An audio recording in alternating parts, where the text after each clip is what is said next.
오늘도 귀한 시간 내어 찾아주셔서 고맙습니다.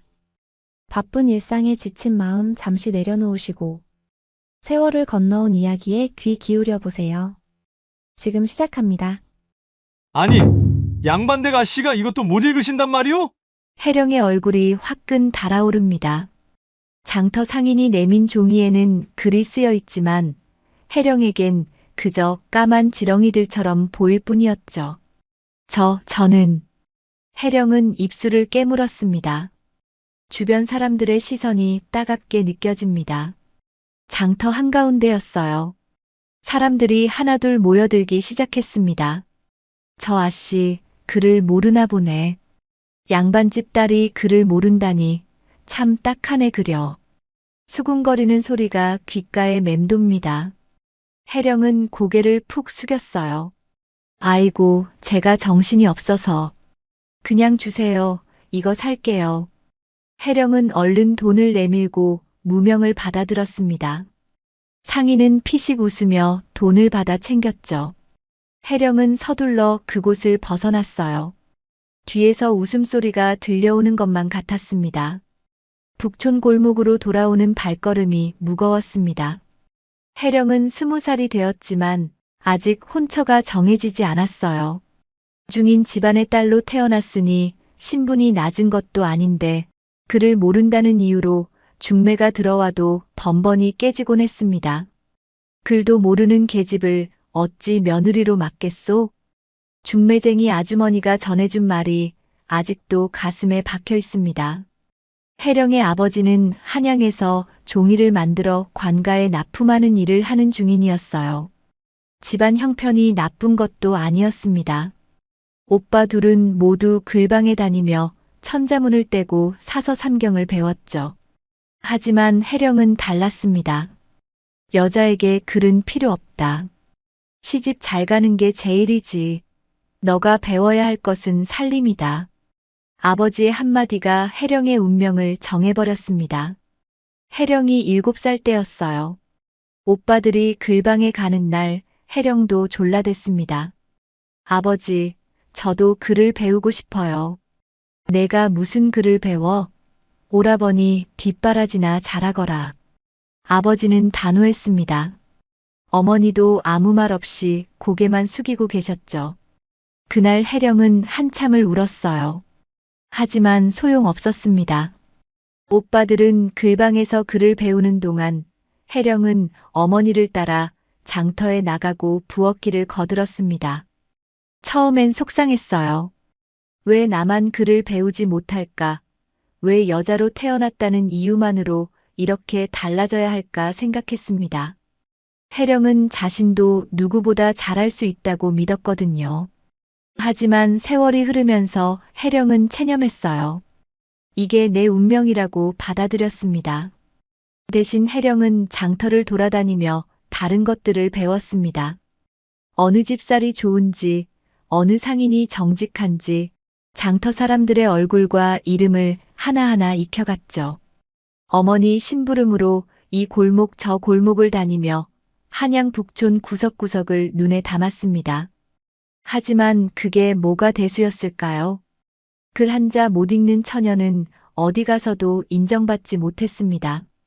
집에 돌아온 해령은 광주리를 마루에 내려놓았어요. 안채에서 오빠들의 목소리가 들려왔습니다. 형님, 이 구절이 무슨 뜻인지 아시오? 그거야 이런 뜻이지. 자네는 아직 멀었네. 큰오빠 서구와 작은오빠 성민이 책을 펼쳐놓고 공부하는 소리였습니다. 해령은 가만히 문틈으로 안을 들여다봤어요. 두 오빠는 책상 앞에 나란히 앉아 책을 읽고 있었습니다. 까만 글씨들이 빼곡한 책장이 펼쳐져 있었죠. 해령에게는 그저 알 수 없는 그림처럼만 보였습니다. 해령아, 거기 서 있지 말고 들어오너라. 어머니가 부엌에서 해령을 불렀습니다. 해령은 부엌으로 들어가 어머니를 도왔어요. 저녁 준비를 하면서 어머니가 조용히 말했습니다. 해령아, 너무 속상해하지 마라. 글을 몰라도 내가 부족한 건 아니란다. 세상엔 글보다 중요한 것도 많아.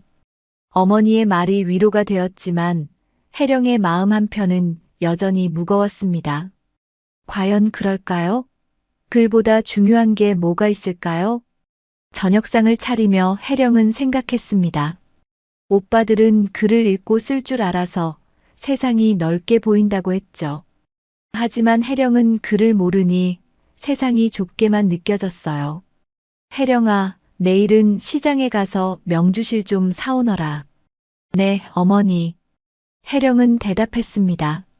내일도 모레도 혜령은 장터를 오가며 살아갈 것입니다. 글을 모르는 처녀로 혼처도 제대로 정해지지 않은 채로요. 며칠 후 혜령은 어머니 심부름으로 또다시 장터에 나갔습니다. 혜령아, 쌀을 좀 사와야겠구나. 김씨 쌀집에 가서 좋은 걸로 한 말만 사오너라. 네, 어머니. 혜령은 집을 나섰어요. 봄볕이 따스한 오후였습니다. 장터로 가는 길은 혜령에게 너무나 익숙했죠. 눈을 감고도 갈 수 있을 정도였습니다. 장터에 도착하자 사람들로 북적였어요. 생선 파는 아저씨의 구성진 목소리, 나물 파는 아주머니들의 웃음소리가 귓가에 가득했습니다. 혜령은 그 소리들이 좋았어요. 장터는 언제나 살아 숨쉬는 것처럼 활기찼습니다. 김씨 쌀집으로 가는 도중이었습니다. 아니, 이게 무슨 소리요? 분명히 올해 햅쌀이라고 했지 않소? 큰 목소리가 들려왔어요. 혜령은 고개를 돌렸습니다. 쌀집 앞에 사람들이 모여 있었죠. 진정하시오. 이게 올해 쌀이 맞소이다. 말도 안 되는 소리. 이 쌀 색깔 좀 보시오. 이게 어디 햅쌀이오? 한 양반이 쌀자루를 들고 화를 내고 있었습니다. 쌀집 주인은 당황한 표정이었어요. 주변 사람들이 하나둘 모여들기 시작했습니다. 혜령도 슬그머니 가까이 다가갔어요. 제가 속일 리가 있겠소? 저도 도매상에게 햅쌀이라고 받은 거란 말이오. 그럼 도매상이 속인 거요? 아무튼 이건 묵은 쌀이오. 양반은 쌀자루를 바닥에 내려놓으며 소리쳤습니다. 장부를 확인해 봅시다. 여기 적혀 있지 않소? 옆에 있던 다른 상인이 장부를 펼쳤어요. 까만 글씨가 빼곡한 종이였습니다. 여기 보시오. 분명히 올해 가을 수확분이라고 적혀 있소. 그럼 이 쌀은 뭐란 말이오? 색도 누렇고 윤기도 없지 않소? 사람들이 웅성거리기 시작했습니다. 누구 말이 맞는지 알 수 없었어요. 장부에는 햅쌀이라고 적혀 있는데 쌀을 보면 영 햅쌀 같지 않았습니다. 혜령은 쌀자루 옆으로 조용히 다가갔어요. 그동안 어머니를 따라 장터를 다니며 쌀을 수없이 봐왔습니다. 어느 집 쌀이 좋은지 햅쌀과 묵은 쌀을 구별하는 법도 자연스럽게 익혔죠. 글은 몰라도 눈으로 보고 손으로 만져보면 알 수 있었습니다.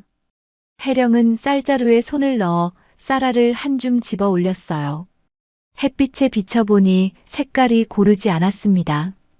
어떤 쌀알은 하얗고 윤기가 났지만 어떤 쌀알은 누렇고 빛이 바랬어요.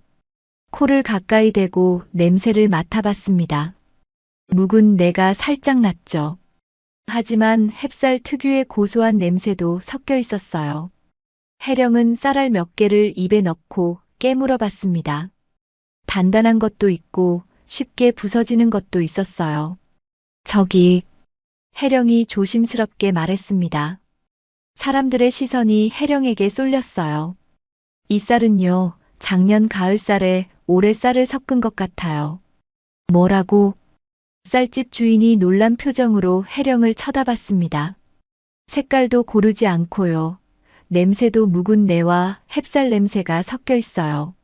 손으로 만져보면 알 수 있는데 어떤 쌀알은 딱딱하고 어떤 건 쉽게 부서지거든요. 이것을 보시면 쉽게 이해하실 수 있으실 겁니다. 혜령의 말에 사람들이 웅성거렸습니다. 양반은 쌀을 다시 한번 자세히 들여다봤어요. 이 아씨 말이 맞는 것 같소. 보니까 정말 색이 고르지 않구려. 그럼 도매상이 속인 거란 말이오? 쌀집 주인의 얼굴이 하얗게 질렸습니다. 주인은 허겁지겁 안으로 들어가더니 다른 쌀자루를 들고 나왔어요. 잠깐만 기다리시오. 제가 확인해 보겠소. 주인도 쌀을 한 줌 꺼내 살펴봤습니다. 얼굴빛이 점점 어두워졌죠. 이게 어인일로. 이상하다. 도매상 그자가 날 속인 거요. 주인은 분통을 터뜨렸습니다. 정말 죄송하오. 제가 제대로 확인하지 못했소. 이 쌀은 다시 가져가시고 제대로 된 햅쌀로 바꿔드리겠소. 양반은 고개를 끄덕였어요. 이 아씨가 아니었으면 내가 잘 확인도 안 하고 우길 뻔했소. 고맙소, 아씨. 양반이 해령에게 인사를 건넸습니다. 해령은 얼굴이 붉어지며 고개를 숙였어요. 아니에요. 별일 아니에요. 주변 사람들이 해령을 신기한 눈으로 쳐다봤습니다. 저 아씨, 쌀을 보는 눈이 예사롭지 않네. 그러게 말이야. 장부를 보는 것보다 확실하구만. 쌀집 주인도 해령에게 고개를 숙였어요. 아씨, 정말 고맙소. 아씨 덕분에 큰 낭패를 면했구려. 앞으로 도매상에게 제대로 따져야겠소. 해령은 얼른 대답을 하고 그 자리를 벗어났습니다. 사람들의 시선이 부담스러웠어요. 하지만 마음 한편으로는 이상한 기분이 들었습니다. 뿌듯했어요. 글은 몰라도 해령은 눈으로 보고 손으로 만지고 코로 맡아서 진짜와 가짜를 구별할 수 있었습니다. 장부에 적힌 글씨보다 더 확실하게 알 수 있었죠. 직접 부딪혀보며 얻은 지혜였지요. 그리고 그날 무언가 번뜩 생각이 들었어요. 나도 뭔가 할 수 있는 게 있구나. 해령은 처음으로 그런 생각을 했습니다. 글을 몰라도 부족하지 않을 수 있다는 생각이 들었어요. 집으로 돌아가는 길 해령의 발걸음은 아침보다 훨씬 가벼웠습니다. 그런데 그날 저녁 해령의 집안에 큰 소동이 벌어졌습니다. 어디 갔단 말이냐? 분명히 여기 뒀는데. 아버지의 다급한 목소리가 안채를 울렸어요. 해령은 부엌에서 설거지를 하다가 손을 멈췄습니다. 무슨 일이십니까? 어머니가 허겁지겁 안채로 달려갔어요. 해령도 뒤따라갔습니다. 아버지는 서재를 뒤지고 계셨어요. 책상 위 물건들이 어지럽게 흩어져 있었습니다. 종이 뭉치가 없어졌소. 내일 관가에 납품해야 하는 종이가 통째로 사라졌단 말이오. 예, 그럴 리가요. 아까 분명히 여기 있었는데. 어머니도 놀란 표정으로 주변을 둘러봤습니다. 서구와 성민도 방에서 나왔어요. 아버지, 무슨 일이십니까? 종이가 없어졌다. 한 보따리나 되는 종이가 감쪽같이 사라졌어. 아버지의 얼굴이 창백했습니다.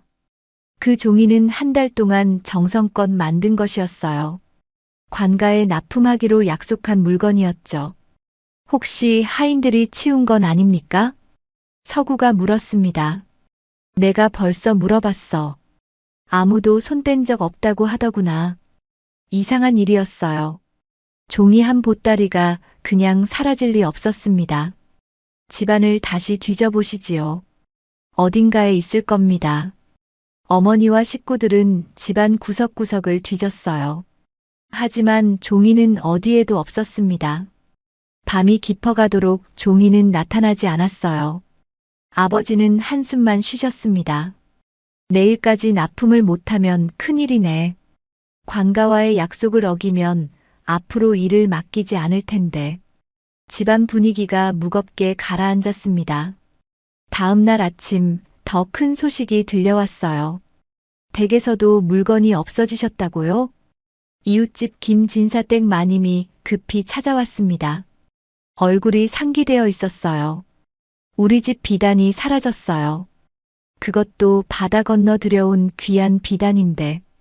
예, 비단이요? 어머니가 놀라 되물었습니다. 언제 없어지셨습니까? 그저께 밤인 것 같아요. 어제 아침에 보니 농에서 사라졌더라고요.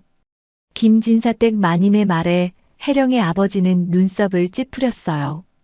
우리 집 종이도 그저께 저녁에 없어졌소. 그럼 같은 날에 두 집에서 물건이 사라진 거네요? 두 집안 모두 당황했습니다. 하인들을 불러 물어봤지만 아무도 아는 게 없다고 했어요. 혹시 우리 집 하인이 훔친 건 아닐까요? 김진사댁 마님이 조심스럽게 말했습니다. 아니요, 우리 집 하인들은 오래 함께 지낸 사람들이요. 그런 짓을 할 리 없소. 아버지는 손사래를 쳤습니다. 그럼 우리 집 하인이 의심받는 건가요? 그건 아니지만 두 집안 사이에 미묘한 긴장감이 흘렀어요. 서로를 의심하는 눈빛이었습니다. 일단 관아에 알려야겠소. 도둑이 들었을 수도 있으니까요. 김진사가 말했습니다. 관아요? 아버지의 얼굴이 더욱 어두워졌어요. 관아에 알리면 조사가 시작될 겁니다. 김진산의 처사를 봐왔을 때 자칫하면 누명을 쓸 수도 있었죠. 하지만 증거가 없는데 어찌 관가에 알립니까? 증거는 나중에 찾으면 되지 않겠소? 일단 신고부터 해야 합니다. 김진사의 목소리가 단호했어요. 혜령은 마루 끝에 앉아 두 집안 어른들의 대화를 들었습니다. 마음이 답답했어요. 이상해. 같은 날에 두 집에서 물건이 사라지다니.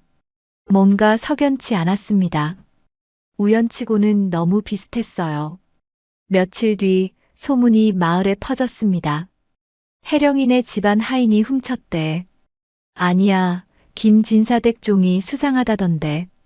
둘이 짜고 한 거 아닐까? 사람들은 수군거렸어요. 두 집안은 서로를 의심하기 시작했습니다. 혜령의 아버지는 관아 조사를 앞두고 초조해했어요. 잘못하면 큰 누명을 쓸 수도 있었습니다. 아버지, 걱정 마세요. 분명히 밝혀질 겁니다. 서구가 위로했지만 아버지는 한숨만 쉬셨어요. 혜령은 방 안에 앉아 곰곰이 생각했습니다. 같은 날 밤에 두 집에서 물건이 사라졌어. 우연일까? 머릿속으로 그날을 떠올려 봤어요. 그저께는 비가 왔었습니다. 봄비가 부슬부슬 내리던 날이었죠. 비 오는 날, 혜령은 뭔가 걸리는 게 있었어요. 하지만 정확히 뭔지 알 수 없었습니다. 내가 뭘 할 수 있을까? 하지만 가만히 앉아 있을 수만은 없었습니다. 혜령은 조용히 일어났어요. 뭔가 단서를 찾아야 했습니다. 집안의 위기가 코앞까지 다가왔거든요. 혜령은 다음 날 아침 일찍 일어났습니다. 밤새 생각했지만 아버지를 도울 답이 나오지 않았어요. 하지만 가만히 있을 수는 없었습니다. 그렇게 조용히 집을 나섰어요. 마을을 돌아보기로 했습니다. 혹시 뭔가 단서가 있을지 몰랐죠. 안채에서는 오빠들의 목소리가 들려왔습니다. 형님, 장부를 다시 확인해 봅시다. 분명히 뭔가 기록이 있을 겁니다. 그래, 글로 적힌 걸 보면 실마리를 찾을 수 있을 거야. 오빠들은 장부를 펼쳐놓고 글자를 따라 읽고 있었어요. 하지만 아무리 봐도 이상한 점은 없었습니다. 혜령은 그 모습을 보며 생각했어요. 글을 읽어도 답이 안 나온다면 다른 방법이 있지 않을까? 혜령은 마을로 나갔습니다. 김진사댁 앞을 지나쳤어요. 대문 앞에 하인 하나가 서 있었습니다. 아씨, 어디 가시오? 하인이 물었습니다. 혜령은 그 하인의 얼굴을 자세히 봤어요. 평소보다 안색이 좋지 않았습니다. 눈가에 그늘이 져 있었죠. 장터에 심부름을 갑니다. 혜령은 최대한 자연스럽게 그를 관찰하며 걸었어요. 아, 그러시오? 하인은 고개를 끄덕이고는 시선을 피했어요. 평소라면 혜령과 눈을 마주치며 인사를 나눴을 텐데 오늘은 달랐습니다. 이상한데 평소와 달라. 혜령은 그 모습을 머릿속에 새겼어요. 어릴 적부터 혜령은 눈치가 빨랐습니다. 아버지와 오빠들 눈치를 보며 자랐죠. 밥상머리에서 아버지 표정을 살피고 오빠들 기분을 읽어냈습니다. 말 한마디 잘못했다가는 집안 분위기도 한순간에 바뀌었고, 조금만 일이 틀어져도 핀잔을 들었으니까요. 여자가 나서지 마라. 분위기를 보며 껴들어라. 그런 말을 듣지 않으려면 눈치를 볼 수밖에 없었습니다. 언제 말을 해야 하고 언제 입을 다물어야 하는지를 배웠어요. 하지만 그 눈치가 지금은 다른 쓸모가 있었습니다. 사람들의 표정에서, 목소리에서, 작은 몸짓에서 뭔가 이상한 점을 찾아낼 수 있었죠. 혜령은 마을을 천천히 걸었습니다. 하인 복동이가 우물가에서 물을 깃고 있었어요. 복동아. 아씨. 무슨 일이십니까? 복동이는 화들짝 놀라며 고개를 돌렸습니다. 손에 든 두레박을 떨어뜨릴 뻔했어요. 놀랐구나. 미안해. 아니에요. 그냥 생각에 잠겨 있었어요. 복동이는 억지로 웃으며 말했습니다. 하지만 그 웃음이 자연스럽지 않았어요. 눈은 웃지 않았습니다. 복동이도 뭔가 불안해하는 것 같아. 혜령은 복동이의 손을 봤어요. 손이 미세하게 떨리고 있었습니다. 요즘 힘든 일 있니? 아니요, 아씨. 별일 없습니다. 전 마님께서 시키신 일이 있어서. 복동이는 고개를 저었지만 목소리가 가늘게 떨렸어요. 혜령은 더 이상 묻지 않았습니다. 대신 복동이의 반응을 머릿속에 담아뒀죠. 마을을 한 바퀴 돌고 나니 해가 중천에 떠 있었습니다.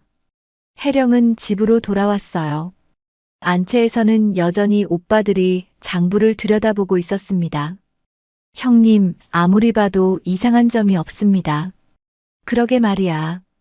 장부에는 모든 게 정확히 기록되어 있어. 성민이 한숨을 쉬었어요. 혜령은 마루에 앉아 오빠들을 지켜봤습니다. 그때 서구가 혜령을 쳐다봤어요. 넌 왜 거기 앉아 있니? 할 일이 없어? 오라버니, 저도 도와드릴게요. 뭔가 이상한 점을 찾았습니다. 내가 뭘 도와? 글도 못 읽으면서. 답은 장부에 나와 있을 거야. 서구는 코웃음을 쳤습니다. 성민도 고개를 저었어요. 혜령아, 이건 내가 할 수 있는 일이 아니야. 또 괜한 일 만들지 말고 그냥 가 있어라. 오빠들은 혜령을 무시했습니다. 글을 모르는 혜령이 무슨 도움이 되겠냐는 표정이었죠. 혜령은 입술을 깨물었어요. 가슴이 답답했습니다. 괜한 말을 얹었다가 또 핀잔을 들을까봐 마당을 거닐며 생각에 잠겼어요. 김진사댁 하인과 우리 집 복동이 둘 다 이상했어. 뭔가 숨기고 있는 것 같았어. 혜령은 그 둘의 표정을 떠올렸습니다. 불안해하는 눈빛, 떨리는 목소리, 피하는 시선. 혹시 둘이 아는 사이일까? 문득 그런 생각이 들었어요. 혜령은 장터를 돌아다니며 여러 사람을 봤습니다. 김진사댁 하인과 복동이가 가끔 함께 있는 걸 본 적이 있었죠. 그래, 둘이 친하게 지내는 걸 봤어. 혜령의 눈이 반짝였습니다. 실마리가 보이기 시작했어요. 혜령은 며칠 동안 조용히 마을을 관찰했습니다. 오빠들은 여전히 장부만 들여다보고 있었어요. 하지만 혜령은 다른 방법을 썼습니다. 눈으로 보고 귀로 듣고 발로 뛰어다녔죠. 혜령아, 또 나가니? 어머니가 물었습니다. 네, 장터에 다녀올게요. 혜령은 매일 장터를 돌아다녔어요. 사람들의 이야기를 듣고 하인들의 행동을 살폈습니다. 어느 날 오후 혜령은 중요한 정보를 얻었어요. 그러니까 마을 뒷골목에 있는 전당포 말이야. 장터 아주머니들이 수군거리는 소리가 들렸습니다. 거기 요즘 이상하리만큼 좋은 물건들이 많이 들어온대. 그래. 어떤 물건? 종이랑 비단이라던데. 그것도 아주 좋은 거. 혜령의 귀가 쫑긋 섰어요. 종이와 비단? 바로 우리 집과 김진사 댁에서 없어진 물건이었습니다. 혜령은 서둘러 뒷골목으로 향했어요. 전당포는 좁은 골목 끝에 있었습니다. 혜령은 어릴 적부터 이 골목을 수없이 지나다녔죠. 전당포 주인 얼굴도 익히 알고 있었습니다. 아씨, 무슨 일이십니까? 전당포 주인이 물었어요. 저, 혹시 최근에 좋은 종이 들어온 거 있나요? 종이요? 아, 며칠 전에 좋은 종이가 들어오긴 했지요. 어떤 종이었어요? 아주 질 좋은 종이었어요. 우리는 잘 쓰지 않는 그런 종이 있지 않습니까? 혜령의 심장이 두근거렸습니다. 혹시 비단도 있었나요? 비단도 있었지요. 꼭 물 건너온 비단이었는데 색깔이 다르더군요. 틀림없었어요. 우리 집 종이와 김진사댁 비단이었습니다. 그 물건들 누가 가져왔어요? 글쎄요, 잘 모르는 사람이었는데. 주인은 말을 흐렸어요. 더 이상 알려주려 하지 않았습니다. 혜령은 전당포를 나왔어요. 하지만 확신이 들었습니다. 물건이 여기 있었어. 집으로 돌아온 혜령은 오빠들에게 말했습니다. 오라버니들, 제가 중요한 걸 알아냈어요. 어휴, 또 뭔데? 서구가 귀찮다는 듯이 대답했어요. 뒷골목 전당포에 우리 종이랑 김진사댁 비단이 있었대요. 뭐? 오빠들이 놀라 고개를 들었습니다. 내가 어떻게 알았어? 장터에서 소문을 듣고 직접 가봤어요. 전당포 주인이 며칠 전에 좋은 종이랑 비단이 들어왔다고 했어요. 성민이 미간을 찌푸렸어요. 그게 정말 우리 물건인지 어떻게 확신해? 종이는 관아에 납품할 만큼 질 좋은 거였대요. 비단은 물 건너 온 것 같다고 했고요. 혜령의 말에 오빠들은 서로 얼굴을 쳐다봤습니다. 하지만 누가 가져갔는지 모르잖아. 전당포 주인이 잘 모르는 사람이었다고 했어요. 서구가 한숨을 쉬었어요. 그럼 소용없잖아. 범인을 찾아야 하는데. 혜령은 입술을 깨물었습니다. 오빠들은 여전히 혜령을 믿지 않았어요. 하지만 혜령은 포기하지 않았습니다. 며칠 동안 더 조사했어요. 김진사댁 하인과 우리 집 복동이가 친하게 지낸다는 걸 확인했어.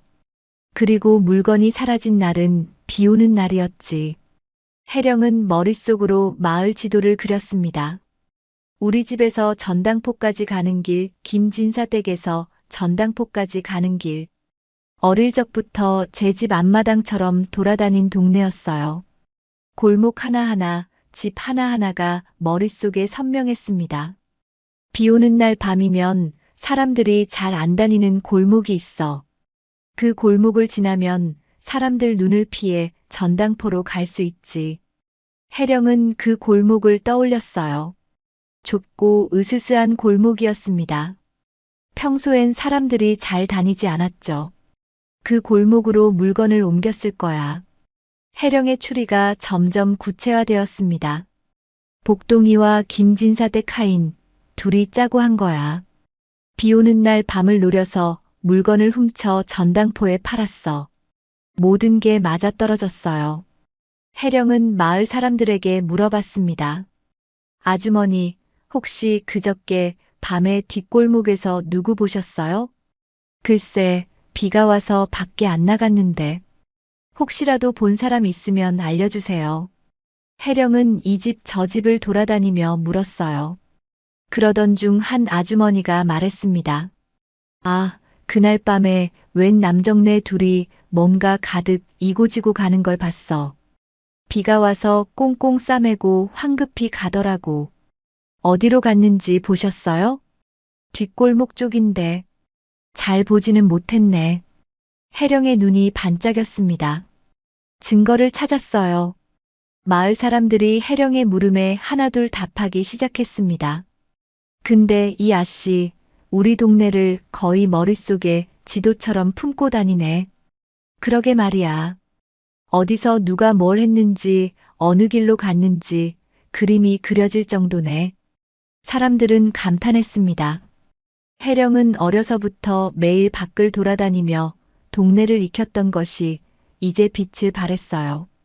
글은 몰라도 혜령은 이 동네를 구석구석을 누구보다 잘 알고 있었습니다. 혜령은 모든 단서를 모았습니다. 이제 어떻게 하지? 장부도 없고 증거도 확실하지 않았어요. 전당포 주인은 범인을 말해주지 않았고 하인들도 입을 다물고 있었습니다. 혜령은 골똘히 생각했어요. 복잡하게 생각하지 말자. 간단하게 접근하면 어떨까?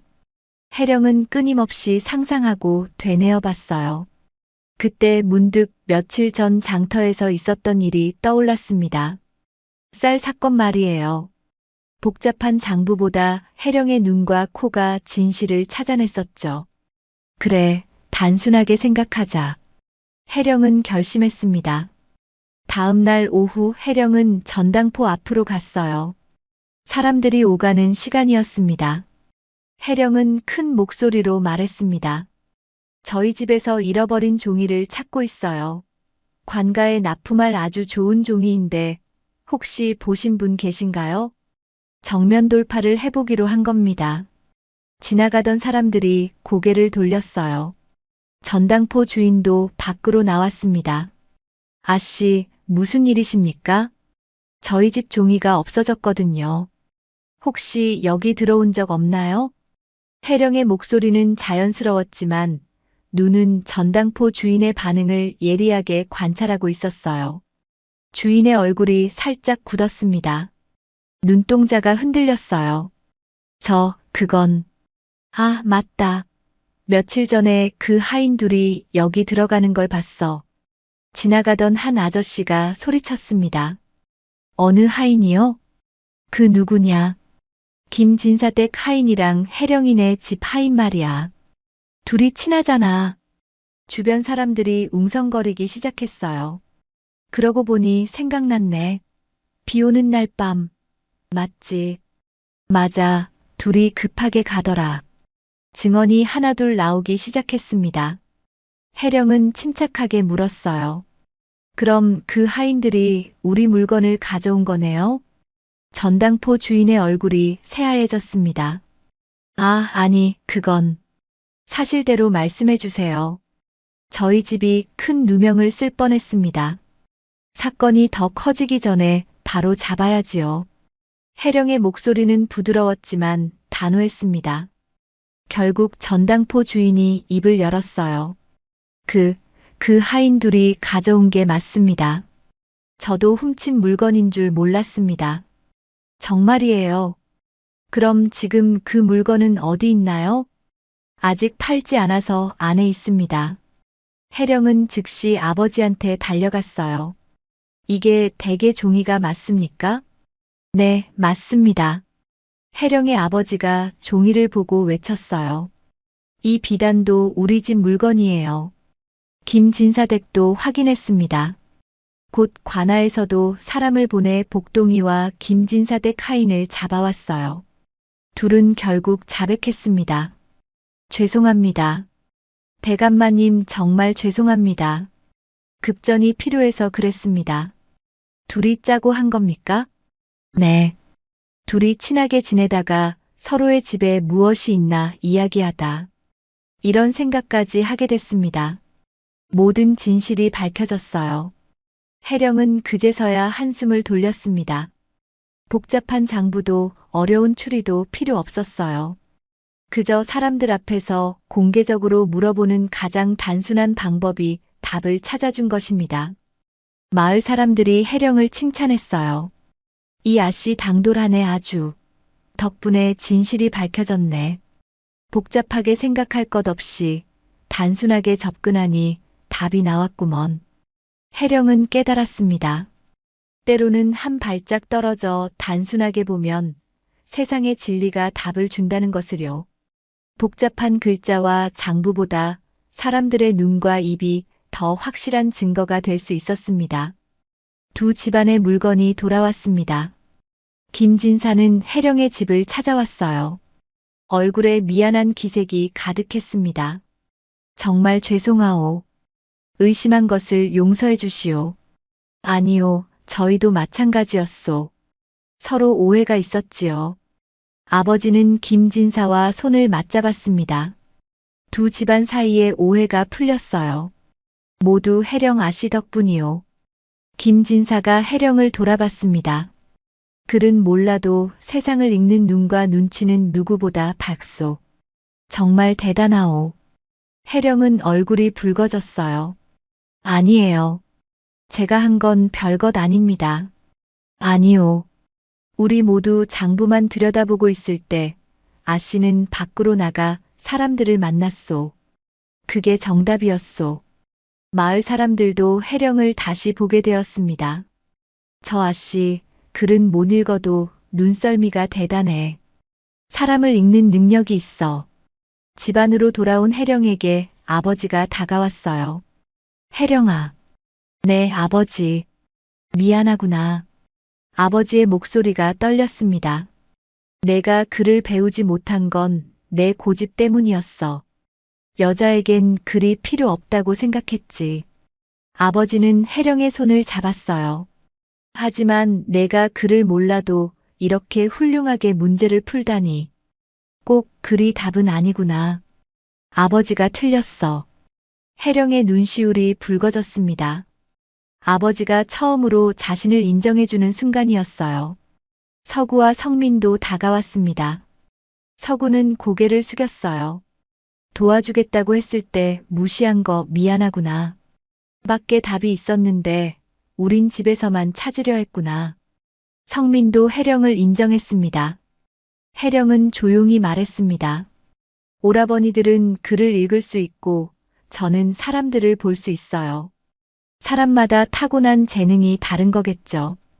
혜령의 말에 식구들이 고개를 끄덕였어요. 어머니가 혜령을 꼭 안아주었습니다. 내가 글을 못 배운 걸 늘 안타까워했는데 넌 그 안에서도 다른 걸 배웠구나. 그날 혜령은 깨달았어요. 환경이 자신을 가뒀다고 생각했었거든요. 글을 배우지 못한 것이 자신의 가장 큰 약점이라고 여겼습니다. 하지만 중요한 건 그것을 어떻게 받아들이느냐였어요. 혜령은 글을 배우지 못한 대신 다른 것을 배웠습니다. 사람을 읽는 법, 세상을 보는 법, 눈치로 살아가는 법을요. 그것들이 오히려 혜령만의 무기가 되었습니다. 사람마다 타고난 재능이 있어요. 누군가 또는 환경이 나를 가둔다 해도 그 안에서 무엇을 찾아내느냐가 중요한 것 같아요. 혜령의 말에 가족들이 감동했습니다. 정말 그렇구나.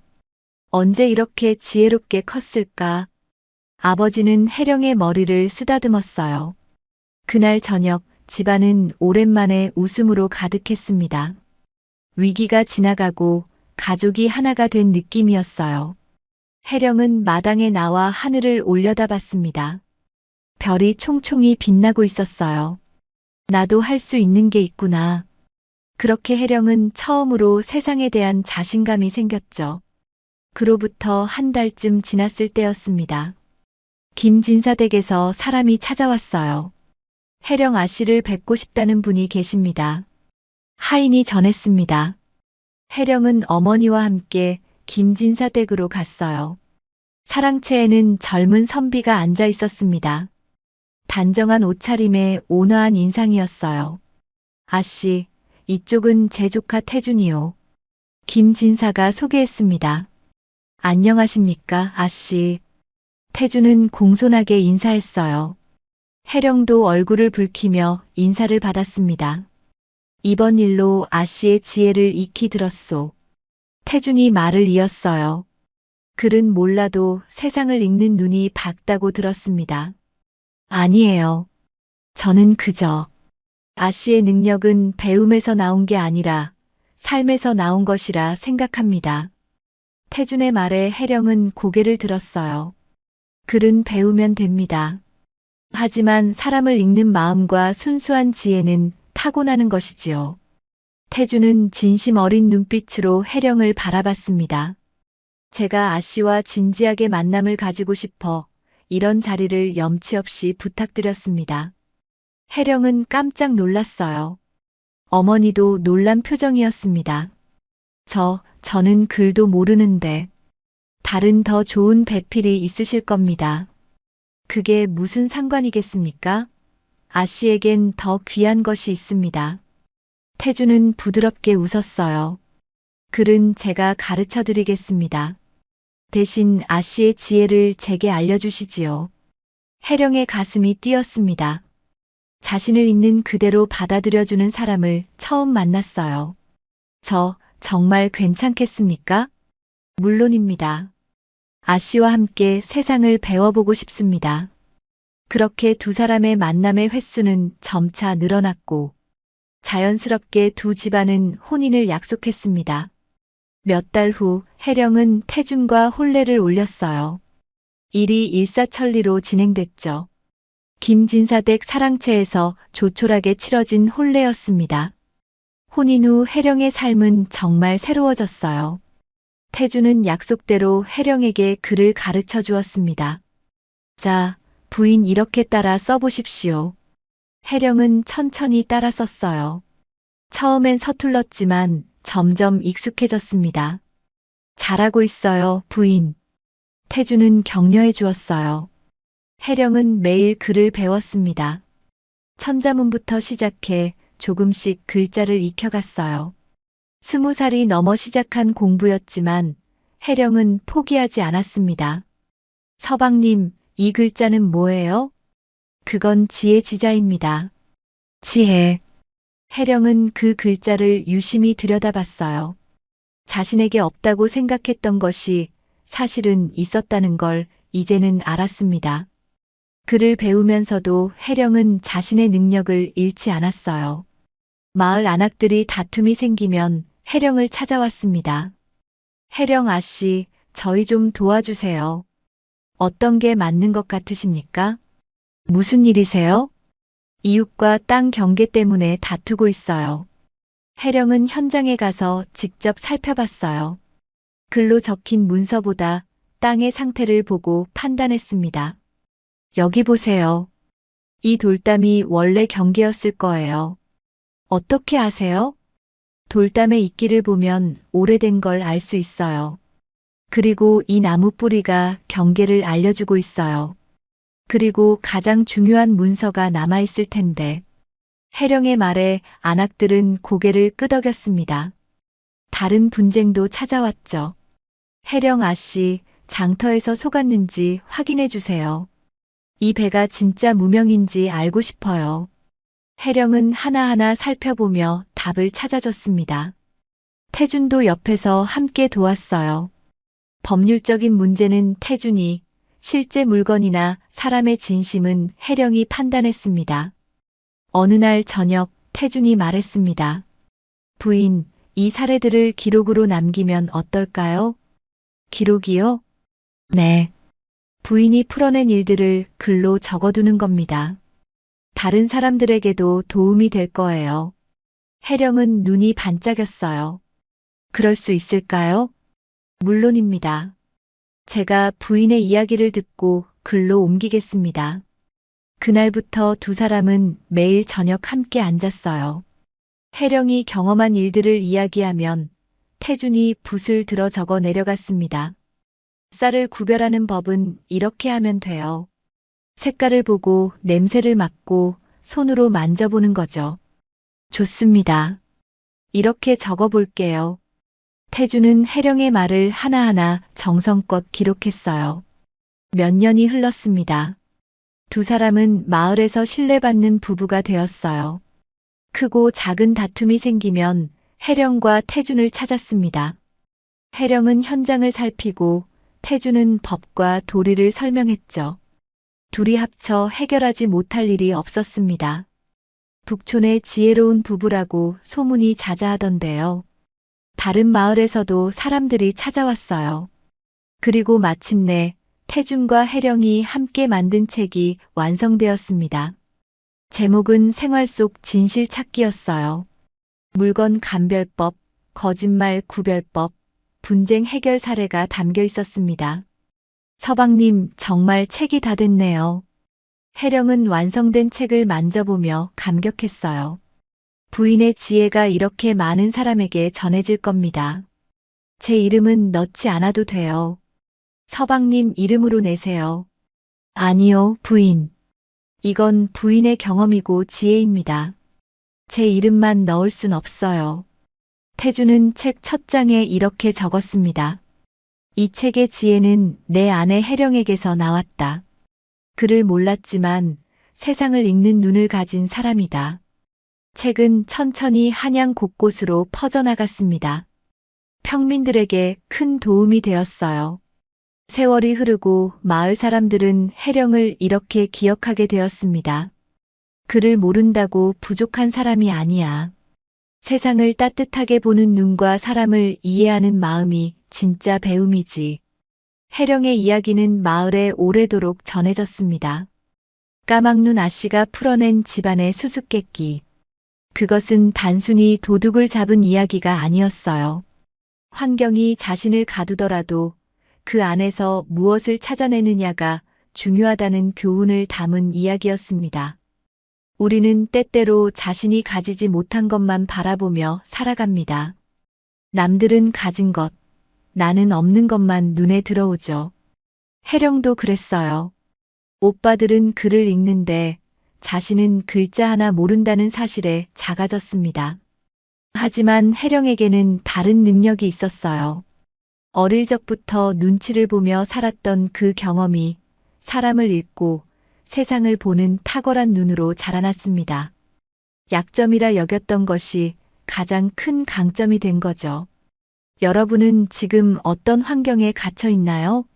혹시 그 안에서 자신이 부족하다고만 생각하고 계신 건 아닌가요? 혜령이 우리에게 들려준 이야기는 이렇습니다. 환경이 나를 가둔다 해도 그 안에서 무엇을 찾아내느냐가 중요하다고요.